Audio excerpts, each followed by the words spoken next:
Kollam Chathannoor seat forward ബ്ലോക്കിന് നൽകുന്നതിന് പിന്നിൽ കോൺഗ്രസ് ബി.ജെ.പി. ഡീലെന്ന് കോൺഗ്രസ് പ്രവർത്തകർ. ചാത്തന്നൂർ നിയോജക മണ്ഡലത്തിൽ കോൺഗ്രസ് പ്രവർത്തകർ കൂട്ടത്തോടെ പാർട്ടി വിടാനൊരുങ്ങുന്നു. കൊല്ലം കുണ്ടറ മണ്ഡലങ്ങളിൽ ബി.ജെ.പി. വോട്ടുകൾ കോൺഗ്രസ് സ്ഥാനാർത്ഥികൾക്ക് തിരിച്ചു ചെയ്യുമെന്നും ഡീൽ. ചാത്തന്നൂരിൽ സംഭവിക്കുന്ന എന്താണെന്ന് ചോദിച്ചാൽ, ചാത്തന്നൂർ നിയോജക മണ്ഡലത്തിൽ കഴിഞ്ഞ 2 ടേമായിട്ട് ബി.ജെ.പി. ജയിക്കാനുള്ള പരമാവധി ശ്രമങ്ങൾ നടത്തുന്നുണ്ട്. അവർക്ക് 42,000 വോട്ടിന് മുകളിൽ അവർക്ക് ഇനി ഒരു സാധ്യതയില്ല. ഈ ഘട്ടത്തിലാണ് ചാത്തന്നൂരോ കേരളത്തിലോ ഒരു പഞ്ചായത്ത് മെമ്പർ പോലും ഇല്ലാത്ത ഫോർവേഡ് ബ്ലോക്കിന് ചാത്തന്നൂർ നിയോജക മണ്ഡലം കൊടുക്കുകയാണ്. ഈ ചാത്തന്നൂർ നിയോജക മണ്ഡലത്തിൽ ചാത്തന്നൂർ ബ്ലോക്കിൽ പഞ്ചായത്തിലേക്ക് മത്സരിക്കാൻ ഒരു അവസരവും പഞ്ചായത്ത് സീറ്റിലേക്ക് സീറ്റ് കൊടുത്തിട്ട് അവർക്ക് നിർത്താൻ ഒരു സ്ഥാനാർത്ഥി ഇല്ലാതെ വന്ന ഘട്ടത്തിൽ നോമിനേഷൻ കൊടുക്കാൻ മണിക്കൂറുകൾ മാത്രം ബാക്കിയുള്ള സമയത്ത് ഞങ്ങൾക്ക് സ്ഥാനാർത്ഥി ഇല്ല എന്ന് പറഞ്ഞ് ഇട്ടിട്ട് പോയ ഫോർവേഡ് ബ്ലോക്കിന് ചാത്തന്നൂർ കൊടുക്കുമ്പോൾ സംഭവിക്കാനുള്ളത്, തോറ്റ് തുന്നമ്പാടി നിൽക്കുന്ന, ജീവിതത്തിൽ ജയിക്കാൻ ഒരു സാധ്യതയുമില്ലാത്ത ബി.ജെ.പിയെ ജയിപ്പിച്ചെടുക്കാൻ വേണ്ടിയാണ് കോൺഗ്രസ് ഇവിടെ പണിയെടുക്കുന്നത്. പകരം അവർക്ക് കൊല്ലത്തും കുണ്ട്രയും പോലുള്ള നിയോജക മണ്ഡലങ്ങളിൽ കോൺഗ്രസിന് ബി.ജെ.പിയുടെ സഹായം ലഭിക്കുമെന്നാണ് എന്നെപ്പോലുള്ള കോൺഗ്രസ് പ്രവർത്തകർ അനുമാനിക്കുന്നത്. കൊല്ലത്ത് നിന്ന് രാജ്കുമാർ ചേരുന്നുണ്ട്. രാജ്കുമാർ, ഈ ചാത്തന്നൂർ നിയോജക മണ്ഡലത്തിൽ കോൺഗ്രസ് പ്രവർത്തകർ കൂട്ടത്തോടെ പാർട്ടി വിടാൻ ഒരുങ്ങുന്നു എന്നൊരു വാർത്തയാണ് പുറത്തേക്ക് വരുന്നത്. അതോടൊപ്പം തന്നെ ഈ കൊല്ലം കുണ്ടറ മണ്ഡലങ്ങളിലൊക്കെ ഈ ബി.ജെ.പി. വോട്ടുകൾ കോൺഗ്രസിന് സ്ഥാനാർത്ഥികൾക്ക് തിരിച്ചു ചെയ്യുമെന്നൊരു ഡീലാണ് ഇപ്പോൾ നടക്കുന്നതല്ലേ?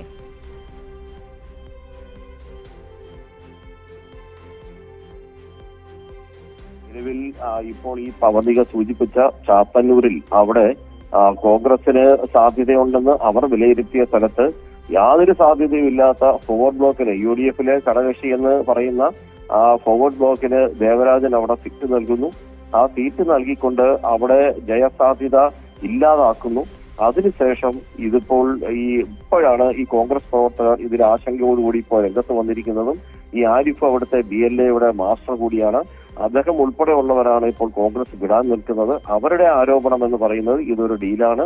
ഇത് കോൺഗ്രസ് പ്രവർത്തകരുടെ വോട്ട് ചാത്തന്നൂരിൽ ബി.ജെ.പിക്ക് നൽകും.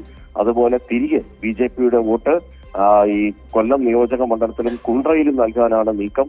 ഈ ഒരു ആരോപണമാണ് കോൺഗ്രസ് പ്രവർത്തകർ ഉന്നയിക്കുന്നത്.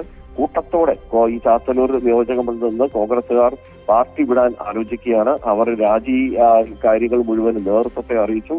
നേതൃത്വം ഇപ്പോൾ ഇവരെ സമാധാനിപ്പിക്കാനുള്ള നീക്കം നടത്തുന്നു. ഇതൊരു ഭാഗത്ത് നടക്കുമ്പോൾ ചടയമംഗലത്ത് ചന്ദ്രശേഖരന് INTUC സംസ്ഥാന പ്രസിഡന്റായ ചന്ദ്രശേഖരന് സീറ്റ് നൽകരുത് എന്ന് പറഞ്ഞുകൊണ്ട് ഒരു വിഭാഗം AICC-ക്കും KPCC-ക്കും പരാതി നൽകിയിട്ടുണ്ട്. അതേസമയം കരുനാഗപ്പള്ളിയിൽ അവിടെ CR മഹേഷ്, നിലവിലുള്ള സിറ്റിംഗ് MLA CR മഹേഷാണ് ഇനിയും അവിടെ സ്ഥാനാർത്ഥി. അദ്ദേഹത്തിനെതിരെ വിമർശനവുമായി അവിടുത്തെ കരുനാഗപ്പള്ളി നിയോജക മണ്ഡലം UDF-ന്റെ ചെയർമാനും അതുപോലെ കോൺഗ്രസിന്റെ പ്രമുഖ നേതാവുമായിട്ടുള്ള തൊടിയൂർ രാമചന്ദ്രൻ അവിടെ ഈ സ്ഥാനം രാജിവെച്ചിരിക്കുന്നു. ഈ പീഡനം, വലിയ പീഡനമാണ് CR മഹേഷിൽ നിന്ന് തനിക്ക് നേരിടേണ്ടി വരുന്നത്. അവഗണനയാണ്. ഒരു തരത്തിലും CR മഹേഷുമായി ഒത്തുപോകാൻ കഴിയില്ല. ഏകാധിപതിയെ പോലെ പ്രവർത്തിക്കുന്നു എന്ന് തൊടിയൂർ രാമചന്ദ്രന്റെ ആരോപണം. അദ്ദേഹവും ഒരുപക്ഷെ ഇങ്ങനെ ഒരു പ്രശ്നം നീണ്ടുപോയാൽ നേതൃത്വം ഇടപെട്ടില്ലെങ്കിൽ അദ്ദേഹവും കോൺഗ്രസ് വിടാൻ ആലോചിക്കുകയാണ്.